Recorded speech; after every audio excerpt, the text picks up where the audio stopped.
This morning I'm recording the devotional from Faulkner, Mississippi.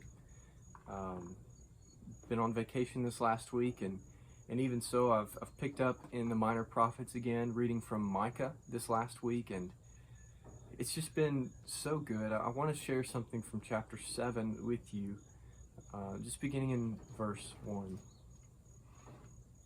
Woe is me, for I have become as when the summer fruit has been gathered, as when the grapes have been gleaned. There is no cluster to eat, no first ripe fig that my soul desires. The godly has perished from the earth, and there is no one upright among mankind. They all lie in wait for blood, and each hunts the other with a net. Their hands are on what is evil, to do it well. The prince and the judge ask for a bribe, and the great man utters the evil desire of his soul. Thus they weave it together. Micah acknowledges that everyone around him is set their hearts on evil to do it well. Even the prince and the judge are not exempt. They aren't upholding justice, rather they're taking bribes. He says the godly's perished from the face of the earth. So Micah acknowledges that he is in the midst of a wicked generation. Perhaps you would acknowledge the same thing of our generation, that we are not exempt as Americans, as 21st century human beings, whatever label you want to put on it. We are in the same world as Micah, morally speaking.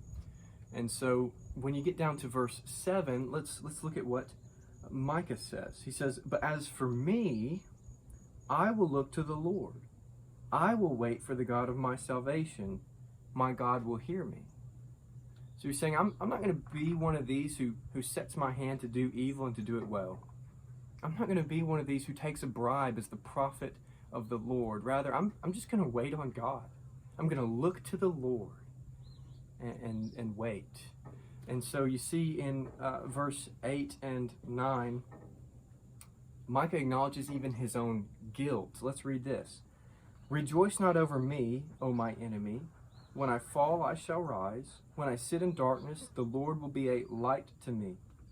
I will bear the indignation of the Lord, because I have sinned against him. Until he pleads my cause and executes judgment for me, he will bring me out to the light. I shall look upon his vindication." The idea being, Micah doesn't excuse his sin, right? It's not just, he's not saying, well, I live in a wicked generation, so it's just how it is.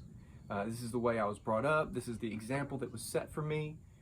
He acknowledges his own sin, even beginning the chapter, woe is me. And so he pleads his guilt before the Lord, trusting that God will vindicate him. And he's going to wait on the Lord. And then we get this awesome praise at the end of the chapter in verse 18. "Who is a God like you, pardoning iniquity, passing over transgression for the remnant of his inheritance? He does not retain his anger forever, because he delights in steadfast love." Look at verse 19. "He will again have compassion on us. He will tread our iniquities underfoot. You will cast all our sins into the depths of the sea." So we just get this picture of who our God is. And if we will wait on him, he will take care of our sin problem. We need to only acknowledge it, right? And so as we ourselves are living in the midst of a wicked generation, I want to challenge you to wait on the Lord. Look to the Lord. When tempted to take a bribe, when tempted to set your hand to do evil and to do it well, wait on the Lord. Don't give in to just what everybody else is doing, but wait on the Lord. He will be the one to vindicate us.